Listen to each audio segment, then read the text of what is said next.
मागील 5 वर्षात सोलापूर शहरात चेन स्नॅचिंगच्या 142 घटना घडल्या। दुसरीकडे घरफोडीच्या 460 तर वाहन चोरीचे 1350 असे चोरीचे एकूण 2257 गुन्हे पोलिसात दाखल झाले। त्यात एकूण सुमारे 11 कोटींचा मुद्देमाल चोरीला गेला। अनेक घरे, दुकानांसमोर सीसीटीव्ही कॅमेरे नसल्याने 55 ते 60% गुन्ह्यांचा तपास पोलिसांनी खबऱ्यांच्या माध्यमातून केला। सोलापूर शहरात 2 लाख कुटुंबे असून शहराची लोकसंख्या 15 लाखांहून अधिक आहे। मागील 5 वर्षात शहराचा विस्तार झाला, पण नव्याने वसलेल्या नगरांमध्ये सीसीटीव्ही कॅमेरे नाहीत। शहराच्या गावठाण भागात देखील अशी स्थिती आहे। त्यामुळे चोरटे अनेकदा नजर ठेवून टार्गेटची माहिती घेऊन डाव साधतात। पोलीस घटनास्थळी पोहोचतात त्यावेळी तिथे सीसीटीव्ही नाहीत किंवा तो बंद आहे असा अनुभव येतो। काही दिवसांपूर्वी सोलापुरातील सनसिटीतील एका घरात चोरी झाली होती। त्या ठिकाणी कॅमेरा होता, पण त्यात व्हिडिओ शूटिंगच होत नव्हते। 2 दिवसांपूर्वी बाळे परिसरातील सुरवसे नगरात बंद बंगल्यात चोरी झाली, तिथे कॅमेराच नव्हता। त्या घरासमोर दुसऱ्याच्या घरात कॅमेरा होता, पण तो सुरू नव्हता। अशा वेळी पोलिसांनी खबऱ्याची मदत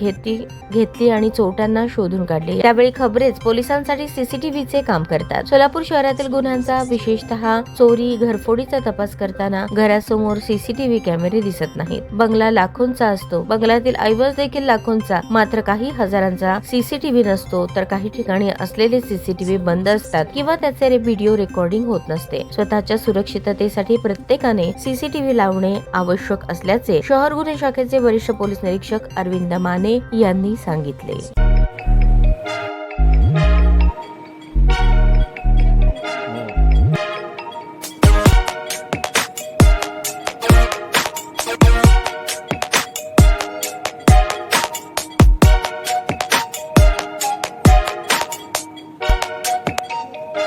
सोलापूर शहरातील सुप्रसिद्ध हॉस्पिटल म्हणजे सेंट्रल मल्टी स्पेशालिटी हॉस्पिटल मागील अनेक वर्षापासून सेवा बजावत आहे। 24 तास इमर्जन्सी सर्व्हिस, मॉडर्न टेक्नॉलॉजी, अनुभवी डॉक्टर्स तसेच अत्याधुनिक तंत्रज्ञान सुविधांनी सुसज्ज स्त्रीरोग, प्रसूती विभाग, ऑर्थोपेडिक विभाग, मेडिकल विभाग आणि इतर एकमेव नाव म्हणजे सेंट्रल मल्टी स्पेशालिटी हॉस्पिटल।